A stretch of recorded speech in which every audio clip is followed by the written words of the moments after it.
আসসালামু আলাইকুম, সবাই ভালো আছেন। আমি আজকে ডায়াবেটিসের উপরে কিছু কথা বলবো আপনাদের সামনে। আমি যেহেতু সকালবেলা মানুষকে উপকার করতেছি এবং অনেক ডায়াবেটিসের রোগী আমার কাছে ভালো হয়েছে। ডায়াবেটিস রোগটা হলো আপনার সেলের ভিতরে ইনসুলিন বেশি। ইনসুলিন হচ্ছে খাদ্যের একটা হরমোন।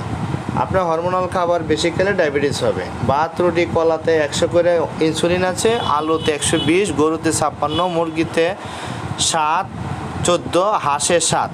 আর ইনসুলিন যে কম আছে নারিকেল, ডিমের কুসুম, ঘি, মাছের ডিম, মগজ, এগুলোর মধ্যে আপনার ইনসুলিন কম আছে। এখন আপনার ডায়াবেটিস ভালো হবে কীভাবে?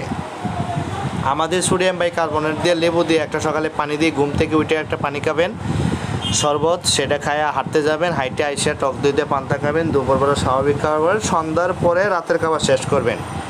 100 গ্রাম নারিকেল, হ্যাঁ, আর 2-3টা ডিম সবজি দিয়ে পাকোড়া করে বাইজিয়া খাইয়ে নেবেন, অল্প কটা বাদাম সহ। তাতে কি হবে, এভাবে 3 দিন খাওয়ার পরে পরের দিন সকালে ডায়াবেটিস মাপবেন, দেখবেন যে ওষুধ ছাড়াই আপনার 7, 8, 10, হ্যাঁ 7, 8।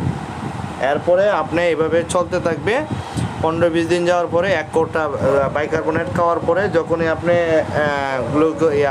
ব্লাডে গ্লুকোজ কমে আসবে, তখন আপনি আস্তে করে ইনসুলিন ওষুধ, বিভিন্ন ওষুধ বাদ দিয়ে দিবেন। আর আপনি ডায়াবেটিস থেকে মুক্ত একদম টোটালি ভালো হওয়া থাকার জন্য আপনাকে অবশ্যই রাতে কার্বোহাইড্রেট খাওয়া যাবে না। কার্বোহাইড্রেট কি? দানাদার খাবার। আপনি সব খাইতে পারবেন, কিন্তু দানাদার। দেখেন, আপনার পেটটা একটা পৃথিবীর সবচেয়ে বড় হাসপাতাল। একদিন আপনি ভাত খাওয়া, পরের দিন সুগার মাপবেন।